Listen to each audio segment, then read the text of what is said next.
गुरुर्ब्रह्मा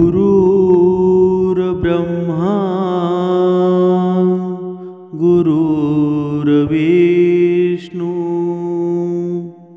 गुरुर्देव महेश्वरा सद्गुरु साक्षात परब्रह्मा तस्मै श्री सद्गुरुवे नमः।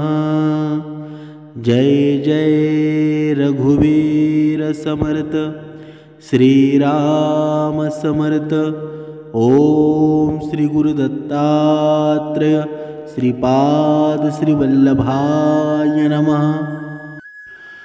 सद्गुरु चरणांना नतमस्तक होऊन आपण या निरूपणास सुरुवात करूया। समर्थ सांगतात, या मनुष्याच्या मनाला कोणी ताबा घालू शकेल का? आत्तापर्यंत जर कोणी ताबा घालू शकत असेल तर अजून याचे पाप कर्म का चालू आहेत बरं? बघा, समर्थ पुढे सुंदर उदाहरण देतात। बघा, जसं पाण्याला बांध घातला तर ते संत गतीने वाहू लागतं, संत होतं।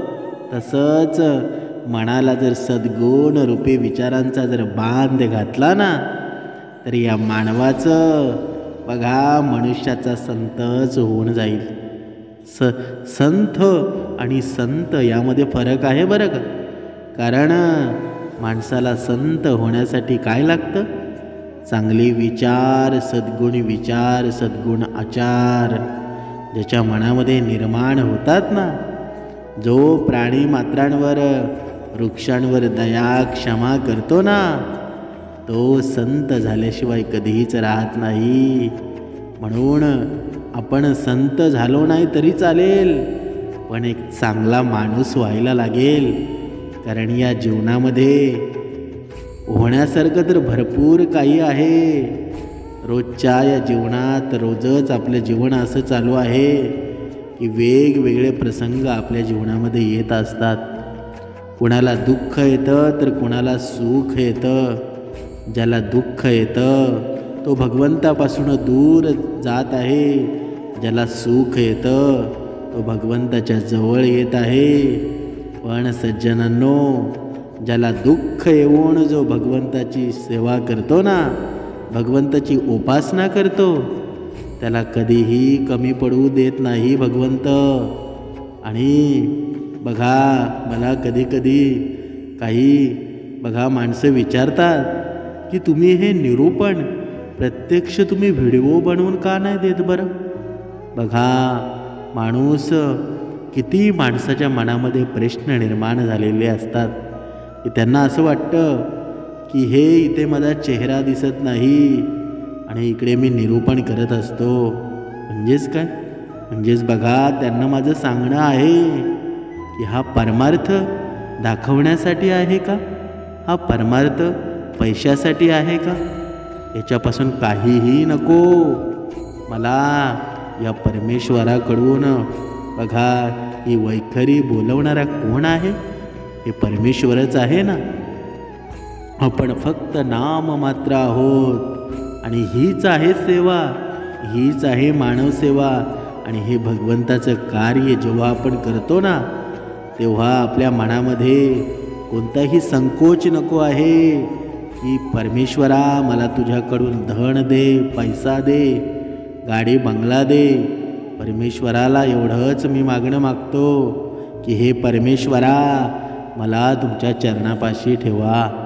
कारण जेव्हा तुमच्या चरणापाशी मी असेल ना, तेव्हा माझ्यावर बघा चांगले संस्कार होतील। तुमच्या चरणापाशी मी असल्यावर मला वाईट वागण्याची कधीही माझ्या मनामध्ये विचार येणार नाहीत। आणि हे जेव्हा माझ्या जीवनामध्ये घडेल ना, तेव्हाच खरा मी परमार्थ करू शकेल, भक्तिमार्ग करू शकेल, माझं मन एक चित्त होईल। पण आत्ताचा मानव असं मागतो का? बघा, आत्ताचा मानव त्याचे नुसते प्रश्न असतात परमेश्वरा समर्था मला हे द्या ते द्या, त्याचे प्रश्न मात्र संपत नाहीत. बघा, भक्ती करणं एक या मनुष्याला एक गोष्ट अजून समजलेली नाही आहे. भक्ती करणं म्हणजे देवाकडून मागणं आहे का? भक्ती माणूस कशासाठी करतो? बघा, आजचा मानव त्याला असं वाटत असतं की मी भक्ती करतो म्हणजे देवावर मी उपकार करतोय, परमेश्वरावर मी उपकार करतोय, की तुझं मी नामस्मरण करतो, मग त्याच्या बदल्यामध्ये मला तू सुख दे, धन दे, संपत्ती दे. पण असं आहे का? ही भक्ती नाही सज्जवान भाविकांनो, ही कधीच भक्ती होऊ शकत नाही.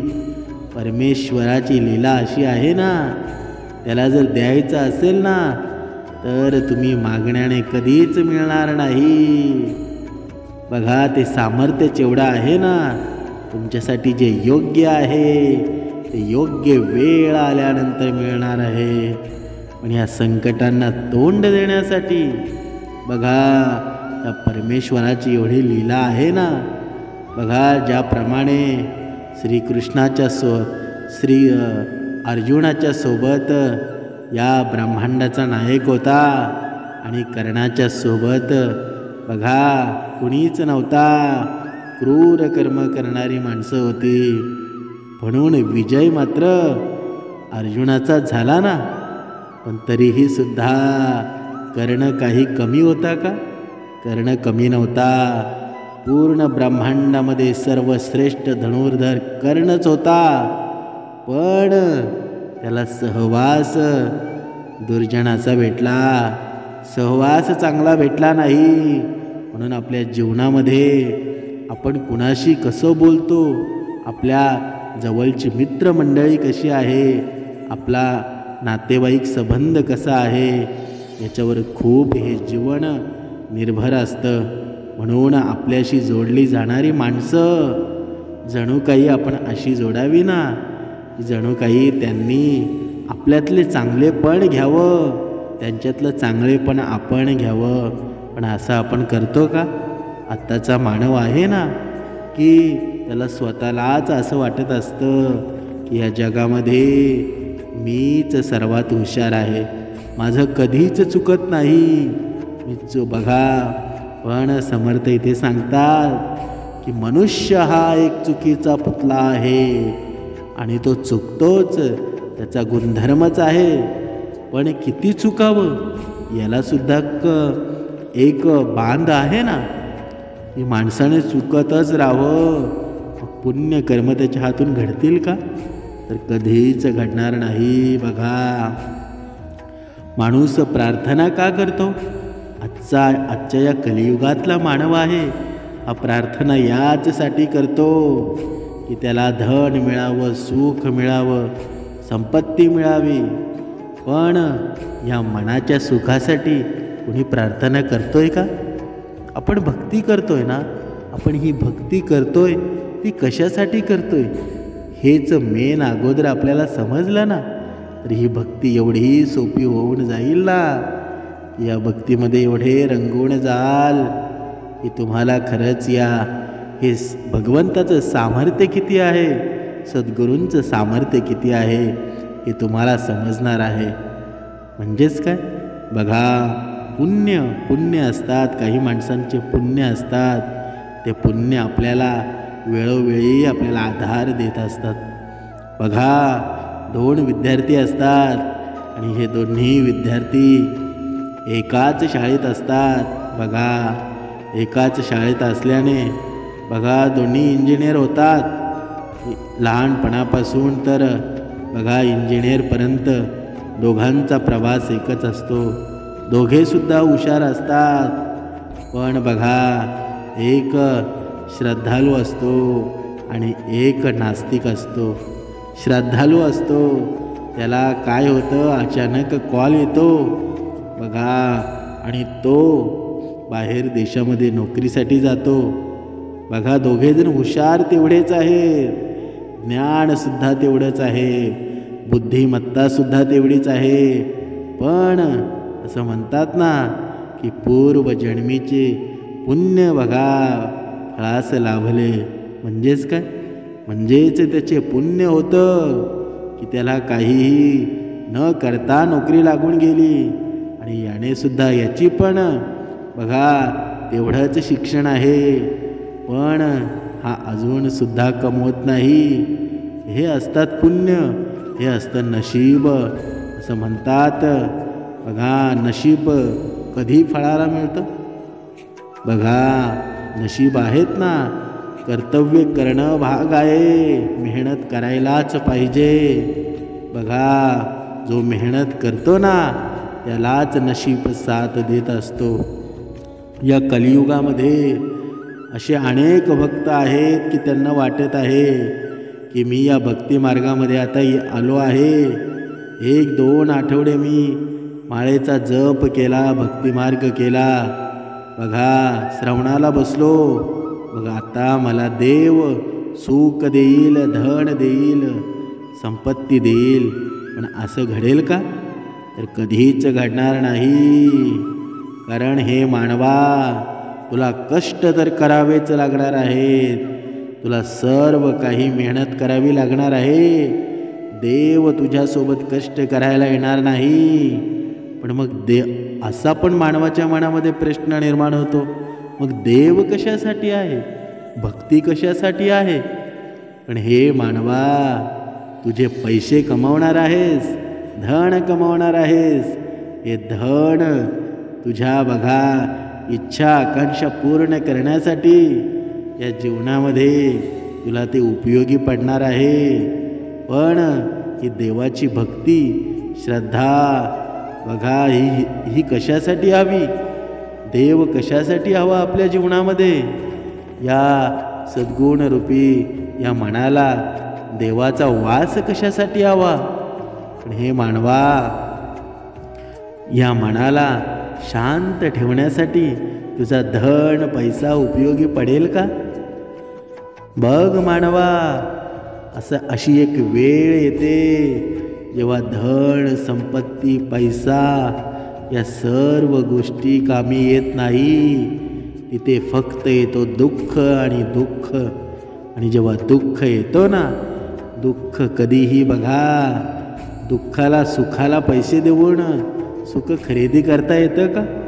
तर असं असतं ना की ज्यांच्याकडे खूप धन आहे, पैसा आहे, त्यांच्या जीवनामध्ये कधीच दुःख आलं नसतं. पण दुःख सर्वांना येतं आणि ते पेलण्यासाठी साथ भगवंताची लागते. ज्याच्यासोबत भगवंत असतो ना, त्याचं दुःख मात्र खूप कमी होऊन जातं. मनाला शांती मिळते, मनाला समाधान मिळतं. याच्यासाठी सद्गुरू हवेत. या मनाला समाधान आणि सुख लाभण्यासाठी धड पैसा कधीही उपयोगी येत नाही. फक्त सद्गुरूंची साथ हवी असते, सद्गुरू चरण हवे असतात.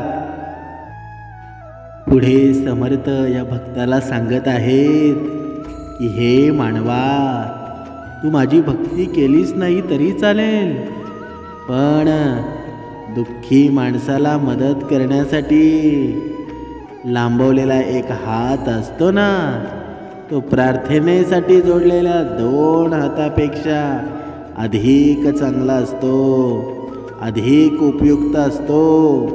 माझी तू प्रार्थना केली नाहीस तरी चालेल, पण मी ज्या जीवामध्ये वसलेला आहे ना, मी प्रत्यक्ष सजीवामध्ये वसलेला आहे, त्याला तू मदत कर, त्याचं दुःख घालवण्याचं कार्य तू कर, मी तिथेच तुला सापडून जाईल. म्हणजेच काय? म्हणजेच बघा, आजच्या या कलियुगामध्ये काही ढोंग करून आपला पूर्ण जीवन व्यतीत करत आहेत. बघा, काही आपण आता बघतो, वेगवेगळे साधू निर्माण झालेले आहेत, भोंदू साधू बोलतात त्यांना. आणि मग बघा, वेगवेगळे आश्रम खोळून या भक्ती मार्गाचा एक धंदाच निर्माण केलेला आहे. बघा, तसा आपला भक्ती मार्ग आहे का? बघा, पण याला कोण बघा शिक्षण घेतलेला माणूस सुद्धा भुलून जातो. कारण ही लोक मोठी का होतात? आपल्यावर अन्याय का करायला लागतात? भक्ती मार्गाचा नाव पुढे घेऊन या समाजाला लुटत आहेत. म्हणजेच बघा, ज्या माणसाला कसलंही ज्ञान नाही तो एकदा फसलेला ठीक आहे, पण ज्याला ज्ञान असून शिक्षण असून तो जर यामध्ये गुरफटला जातो तर यासाठी बघा दुर्दैव दुसरं काहीच नाही. बघा, जेव्हा या समाजामध्ये आपण म्हणतो की शिक्षण खूप महत्त्वाचं आहे, कारण शिक्षण हे वाघिणीचं दूध आहे. प्रत्येक क्षणोक्षणी शिक्षणाची गरज भासू लागते. पण तरीसुद्धा शिक्षण घेतलेला माणूस या अंधश्रद्धेला का बळी पडतो बरं? मग न शिक्षण घेतलेला माणूस परवडला की नाही? म्हणजेच काय? म्हणजेच बघा, आता आपल्या भारत देशामध्ये बघा अशिक्षित माणूस कोणीच राहिलेला नाही. प्रत्येक जन्माला आलेला जीव शिक्षण घेत आहे. त्याच्यामुळं आता अशिक्षित कोणी आहे असं कोणीही बोलू नये. म्हणजेच काय? म्हणजेच भक्ती करण्यासाठी व सद्गुरूंच्या चरणाशी लीन होण्यासाठी शिक्षण महत्त्वाचं आहे का? तर अजिबात नाही. जो मनाने श्रद्धेने परमेश्वराचा धावा करतो ना, त्याला शिक्षणाची काहीच गरज नसते. आत्ताचं शिक्षण हे धड कमवण्यासाठी त्याचा उपयोग होतो. परमेश्वराजवळ जाण्यासाठी मनुष्य कधीच त्याचा उपयोग करत नाही. जेव्हा या शिक्षणाचा उपयोग परमेश्वराजवळ जाण्यासाठी होईल ना, तेव्हा सत्ययुगाची निर्मिती होईल. सत्ययुग येईल. कलियुगाचा नाश होऊन सत्ययुग येईल. म्हणजेच काय? म्हणजेच आजचा मानव हा शिक्षणाचा उपयोग कशासाठी करतो? धन संपत्ती पैसा कमवण्यासाठी करतो. माणसाला फसवण्यासाठी करतो. आत्ताचा मानव बघा एकमेकांना फसवायला लागला आहे. एकमेकांना दुःख द्यायला लागला आहे. त्याला असं वाटत असतं की मी याच्या पुढे जावं, मी याच्यापेक्षा श्रीमंत व्हावं. पण असं कुणीच कधी बोलत नाही की मी सद्गुणरूपी विचारांनी श्रीमंत व्हावं. म्हणजेच काय? म्हणजेच सर्वांना सुख हवं आहे. पण ते सुख माणूस कशामध्ये पाहत आहे? धन संपत्ती पैसा. माणसाचा ग्रह असा निर्माण झालेला आहे की धन संपत्ती यामध्येच सर्व सुख आहे. पण या मनाला धनाची आणि संपत्तीची आवश्यकता आहे का? कधीच नव्हती आणि कधीच नसणार आहे. बघा, पूर्वीचे साधू संत होते, ऋषीमुनी होते, जंगलामध्ये जाऊन उपासना करायचे. बघा, वर्षानुवर्ष तप करायचे आणि त्यांच्यावर बघा पूर्ण वारुळं त्यांच्या शरीरावर निर्माण व्हायची. एवढे मोठमोठे तप करायचे. पण देव जेव्हा प्रसन्न व्हायचे तेव्हा देवापुढं ते धन मागायचे का? पैसा मागायचे का? तर कधीच मागितलेलं नाही. मग आपण का मागत आहोत? आपल्याला पैसा हवा आहे ना, तर आपण काम करायला हवं. आपण मेहनत करायला हवी. धन पैसा आणि देव या वेगळ्या गोष्टी आहेत. जेव्हा तुमची उपासना फळायला लाभेल ना, तेव्हा नक्कीच तुमच्यासाठी काय श्रेष्ठ आहे आणि काय योग्य आहे ते परमेश्वराला नक्कीच माहीत आहे आणि ते नक्कीच तुम्हाला देणार आहे. आणि हे आपण मागणी करता करता आपले पाप वाढवत आहोत. आपण अशाने देवाजवळ कधीच जाऊ शकत नाही. जो भक्त असतो, जो सज्जन असतो, तो देवापुढे ह्या गोष्टी मागत असतो ना, त्याला कधीही समाधान मिळत नाही. म्हणून प्रत्येक भक्ताने, प्रत्येक मनुष्याने लक्षात ठेवायला हवं की आपल्याला ज्ञानाची गरज असते. आपल्याला बघा आपल्याला पाणी हवं असेल तर आपल्याला पाणी कुठे मिळेल? बघा, आपल्याला पाणी नदीवर मिळेल. आता तर नळ आले आहेत आणि हे नळसुद्धा हे हे हे येतात कुठून? या नळांना पाणी येतं कुठून? नदीतूनच येतं ना. बघा, तर हे पाणी शोधण्यासाठी आपल्याला नदीवर जावं लागेल. जर आपल्याला पाणी शोधायचं असेल, आपण जर डोंगरावर गेलो तर तिथे आपल्याला पाणी मिळेल का? तर नाही. आपल्याला पैसा हवा असेल तर आपण नदीवर जाऊन आपल्याला पैसा मिळेल का? तर पैशासाठी आपल्याला मेहनत करावी लागेल. बघा, सर्व या अशा गोष्टी आहेत. म्हणजेच जिथे जे मिळतं तिथे आपण जायला हवं. नाहीतर आपला मार्ग जर चुकला ना, तर त्या मार्ग चुकल्यानंतर मेहनत करून सुद्धा काही उपयोग होत नाही. म्हणून अगोदर एक निश्चय करा की आपल्याला काय हवं आहे. आपल्याला धन, संपत्ती, पैसा हवा असेल ना, तर तुम्ही योग्य शिक्षण घ्या, योग्य मेहनत करा.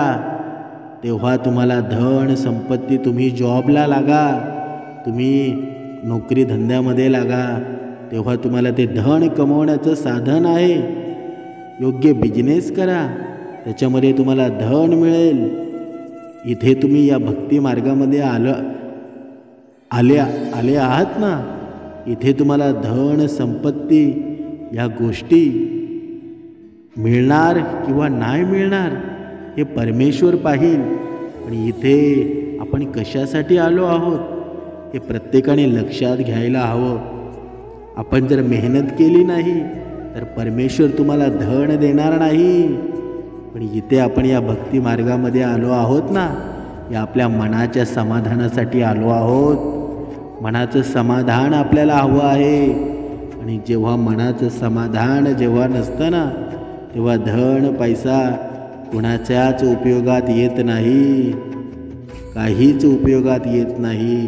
त्याच्यामुळं आपण परमेश्वराची भक्ती का करावी आणि केल्यानंतर आपल्याला फायदा काय होईल याचा आपण कुठेतरी विचार करायला हवा. माणूस परमेश्वराची भक्ती करतो आणि वेगवेगळ्या मागण्या करतो. धन, पैसा, संपत्ती, गाडी, बंगला या सर्व गोष्टी देवा मला दे.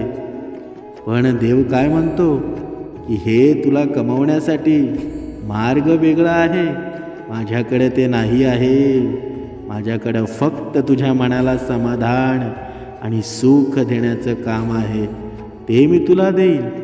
आणि बाकी तुझे कर्तव्य तू करत राहा. त्या कर्तव्यांना साथ देण्यासाठी मी तुला नक्कीच मदत करेल. पण कधी मदत करेल?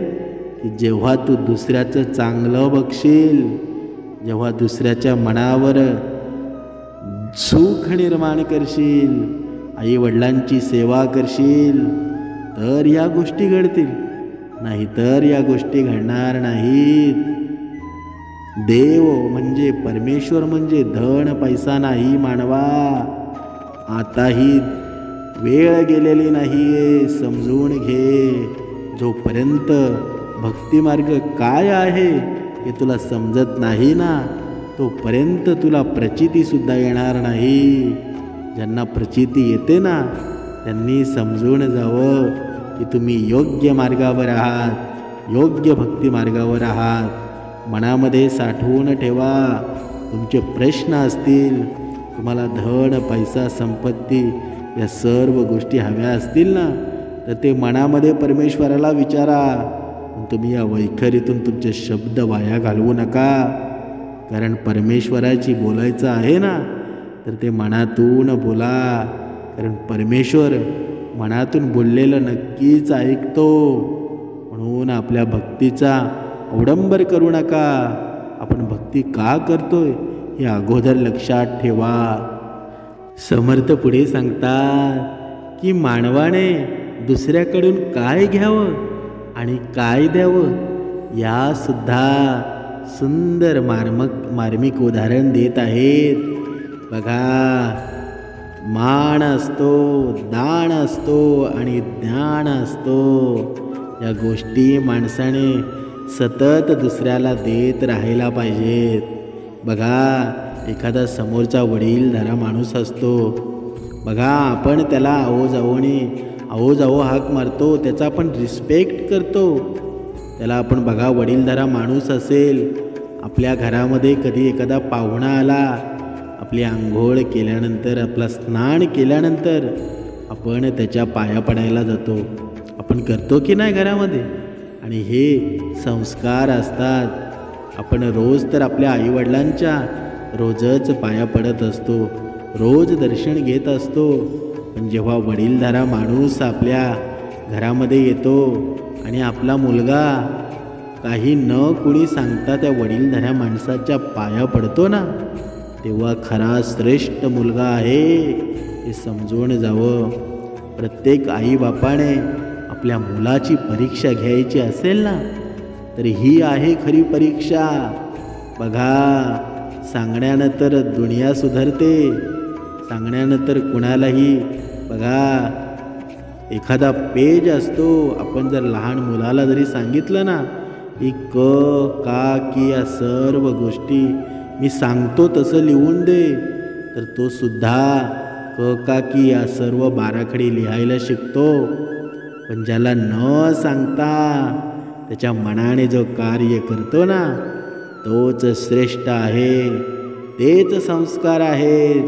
नाहीतर या जगामध्ये चालणारं प्रत्येकाच्या बुद्धीने, बघा, सांगण्यावरून चालणारं खूप लोक आहेत, पण मनाने चालणारी माणसं या जगामध्ये खूप आहेत. आणि ही संस्कारी माणसं घडायला भक्तीच लागते, समर्थच लागतात. श्रीराम समर्थांची पुण्याई बघा, ही पुण्याईच लागते.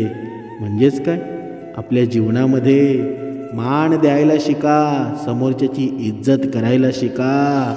तुमची सुद्धा इज्जत आणि मान आपोआप वाढेल. दुसरी गोष्ट समर्थांनी सांगितली आहे, दान द्यायला शिका. इथे एक प्रश्न उद्भवतो, मनुष्य काय म्हणतो समर्थाला, देवाला काय म्हणतो की माझ्याकडेच काही नाही, तर मी कुठलं दान देऊ बरं?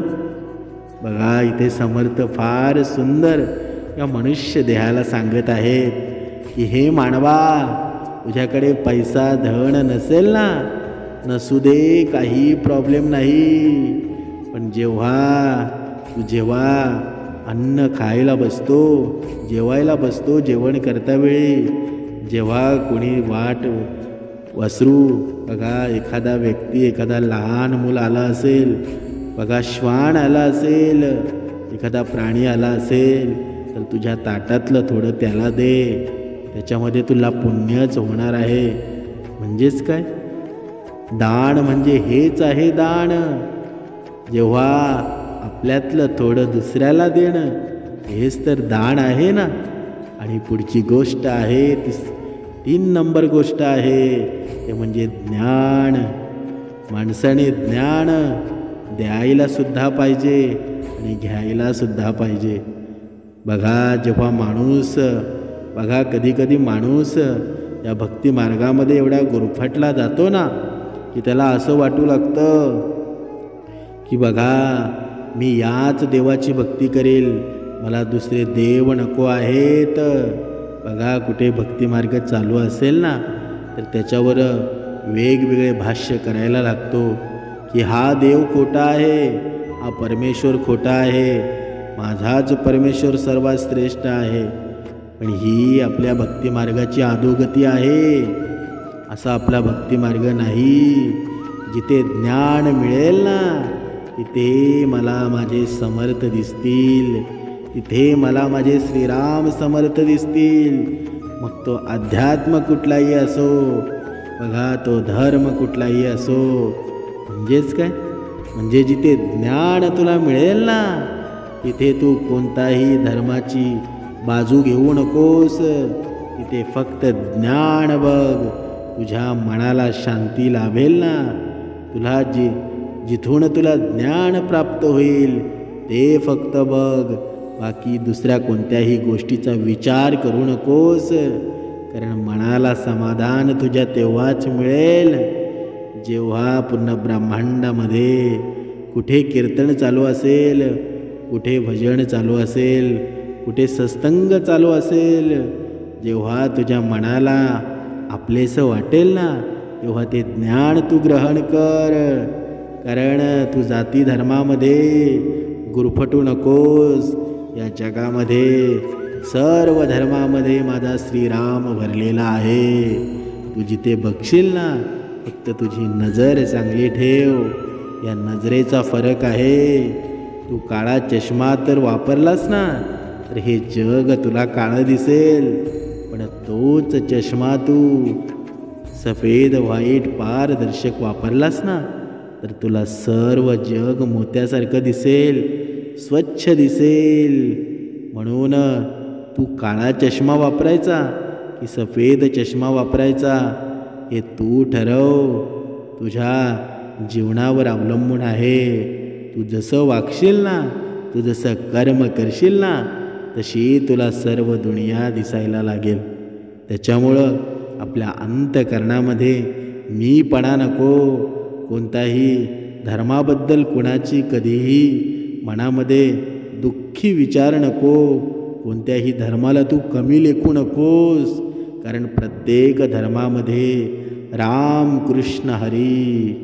बघा, हे राम कृष्ण हरी, ब्रह्मा विष्णू महेश, कुठे जाशील तिथे माझे दत्त गुरु आहेत. ओम श्री गुरु दत्तात्रेय श्रीपाद श्री वल्लभाय नमः. कुठे जाशील तिथे माझे दत्त गुरु आहेत. या ब्रह्मांडाचे नायक आहेत. त्याच्यामुळे कोणत्याही धर्माला तू कमी लेखू नकोस. फक्त ज्ञान ग्रहण कर. तेच तुला तारणार आहे आणि तेच श्रेष्ठ आहे. ते कालही श्रेष्ठ होतं, आजही श्रेष्ठ आहे आणि उद्याही श्रेष्ठ असणार आहे. जय जय रघुवीर.